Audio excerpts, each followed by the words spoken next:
Eid special সবচেয়ে সহজ সবচেয়ে মজাদার আমার কাছে মনে হয় এই শির খুরমা রেসিপি।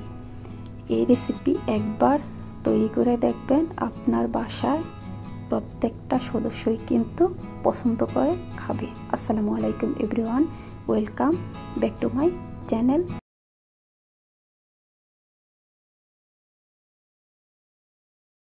এখানে আমি 1 লিটার দুধ দিয়ে দিচ্ছি হাফ কাপ গুঁড়া দুধটা দিয়ে ভালোভাবে নেড়ে মিক্স করে নিচ্ছি যেন দলা না থাকে দুধে।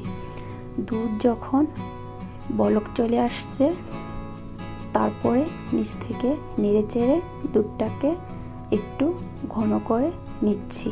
দুধ যত ঘন হবে সেমাইটাও খেতে অনেক ভালো লাগবে। এখানে 1 টেবিল চামচ পরিমাণ ঘি দিয়ে ঘিটাকে একটু গরম করে নিচ্ছি। এখানে দিয়ে দিচ্ছি 8-10টা কাজু বাদাম, দিয়ে দিচ্ছি এখানে 10-12টা কিশমিশ, দিয়ে দিচ্ছি এখানে কুচি করা কাঠবাদাম, দিয়ে দিচ্ছি এখানে 3-4টা খেজুর কুচি করা, দিয়ে একটু নেড়ে মিক্স করে নিচ্ছি। এখানে দিয়ে দিচ্ছি কিছু পেস্তা বাদাম কুচি দিয়ে আবারও চুলার জালটাকে লোতে রেখে 3-4 মিনিট আমি বাদামগুলি ভেজে নেব। বেশিক্ষণ ভাজলে কিন্তু কিশমিশগুলি পুড়ে যাবে। কিশমিশগুলি পুড়ে গেলে কিন্তু খেতে ভালো লাগবে না, কিশমিশ শক্ত হয়ে যাবে। এ পর্যায়ে উঠিয়ে নিচ্ছি। এভাবে আমি একটু রেখে ঘিটাকে ঝরিয়ে তারপরে উঠাচ্ছি।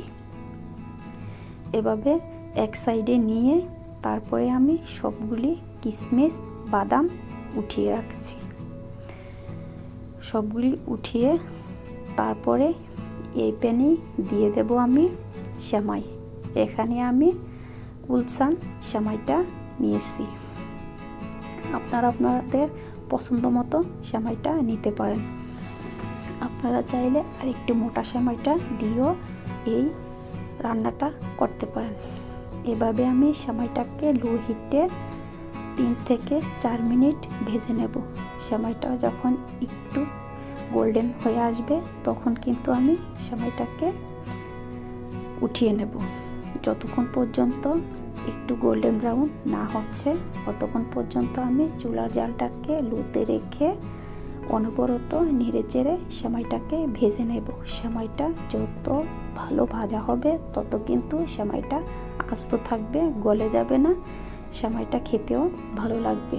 সেমাই অনেক সময় আমরা রান্না করলে কিন্তু নরম কেতকেতা হয়ে যায়, যত ভাজা হবে সেমাইটা তত কিন্তু শক্ত থাকবে। এখানে দুধটাকে আবার একটু গরম করে তারপরে এই পর্যায়ে দিয়ে দিচ্ছি ভেজে রাখা সেমাই দিয়ে আবারও নেড়ে চেড়ে দিচ্ছি যেন নিচে লেগে না যায়। এই পর্যায়ে চুলার জালটাকে আমি মিডিয়ামে রেখে রান্না করব 4 থেকে 5 মিনিট। যদি আপনাদের কাছে রেসিপি ভালো লাগে প্লিজ একটা লাইক দিয়ে দিবেন। আপনার একটা লাইকই কিন্তু আমার ভিডিওটা অন্য মানুষ দেখার সুযোগ পাবে। একটা লাইক দিয়ে দেখবেন। যারা এই পর্যন্ত দেখার পরে একটা লাইক দেননি প্লিজ একটা লাইক দিয়ে দিবেন। এখন দিয়ে দিচ্ছি হাফ কাপ কনডেন্স মিল্ক। এখানে আপনারা চাইলে চিনিও ব্যবহার করতে পারেন। আমি কনডেন্স মিল্কটা দিয়েছি, দুধটা ঘন হবে আর খেতেও কিন্তু ভালো লাগবে। চিনি দিলে কিন্তু একটু পাতলা হয়ে যেত, এখানে কনডেন্স মিল্ক দেওয়াতে কিন্তু অতটা পাতলা হয় না, দুধটা কিন্তু আরও ঘন হয়ে গেছে। এই কনডেন্স মিল্ক দেওয়াতেই কিন্তু এই সেমাইয়ের স্বাদ দ্বিগুণ পরিমাণ বেড়ে যাবে। এখন দিয়ে দিচ্ছি ভেজে রাখা কিশমিশ আর বাদাম দিয়ে আবারও নেড়ে চেড়ে 1 থেকে 2 মিনিট রান্না করে নেব।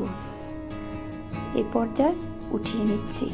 যখন ঠান্ডা হয়ে গেছে প্রায়, এ পর্যায়ে আমি সার্ভ করে নিচ্ছি। এভাবে বাটিতে নিয়ে তারপরে উপর থেকে আবারও কিশমিশ বাদাম দিয়ে পরিবেশন করে নিচ্ছি। আপনারা আপনাদের ইচ্ছা মতন পরিবেশন করে নেবেন। এই সেমাইটা একবার বাসায় তৈরি করে দেখবেন, আপনার বাসায় প্রত্যেকটা সদস্যই কিন্তু এই সেমাইটা পছন্দ করবে।